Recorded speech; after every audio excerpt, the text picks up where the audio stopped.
احمد ہمارے محلے کا لڑکا تھا، کھاتے پیتے گھرانے کا اوباش نوجوان، جس کی دوستی طاہر اور زاہد جیسے بدنام زمانہ لڑکوں سے تھی۔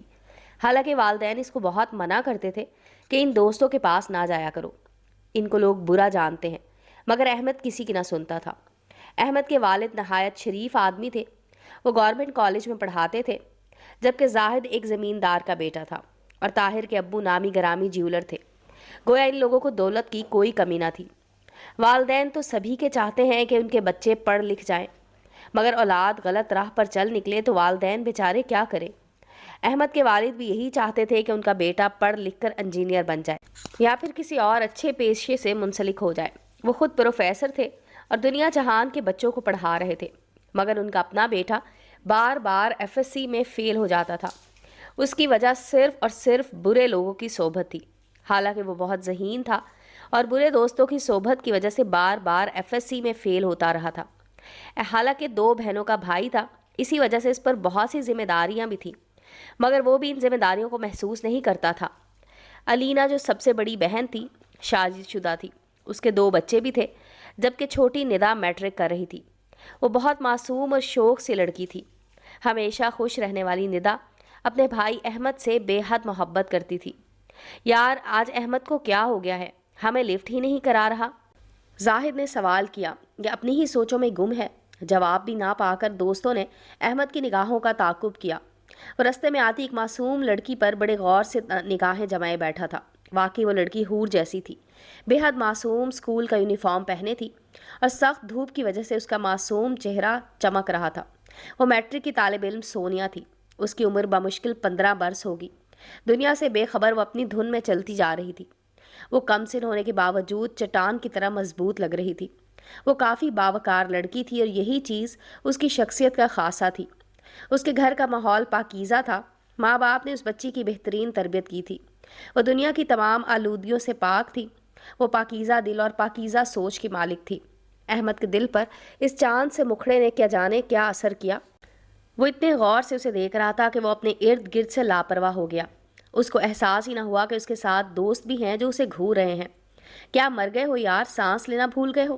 زاہد نے اس کا کندھا ہلایا اور طاہر نے ایک تھپڑ اس کی کمر پر مار کر خوب ہلایا۔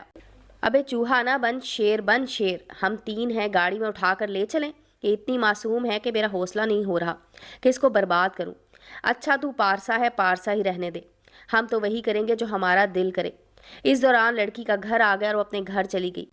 تاہم ان بدماشوں نے اس کا گھر دیکھ لیا تھا اور پھر مل کر اس کو اٹھانے کا پروگرام بنانے لگے۔ یہ بدماشوں کا ایک گروپ تھا جو لڑکیاں سرے راہ اٹھا کر گاڑی میں ڈال لیتے تھے، مگر موقع محل دیکھ کر تاکہ پکڑے نہ جا سکیں۔ پولیس کو کب سے ان کی تلاش تھی، مگر ان کو کسی کا خوف نہیں تھا، کیونکہ یہ اثر رسوخ رکھنے والے باپوں کے فرزند تھے۔ یہ ایسی کئی وارداتیں کر چکے تھے اور آج پھر ایک اور واردات کی منصوبہ بندی کر رہے تھے۔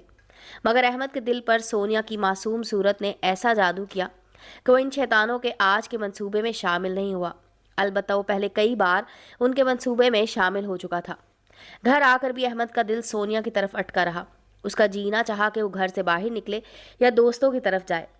آخر وہ بار بار فون کر کے اس کو بلانے لگے، مگر وہ نہ گیا۔ دوسرے روز رات کو اسے فون آیا کہ اب تو آ جا، تیری پسند کو فارم ہاؤس میں لے آئے ہیں۔ یہ فارم ہاؤس زاہد کے والد کا تھا، شہر سے دور سنسان جگہ پر تھا۔ اس کا والد اس فارم ہاؤس میں کم ہی جاتا تھا اور بیٹا اس دن جاتا جب وہ ایسی گھناؤنی واردات کرتا۔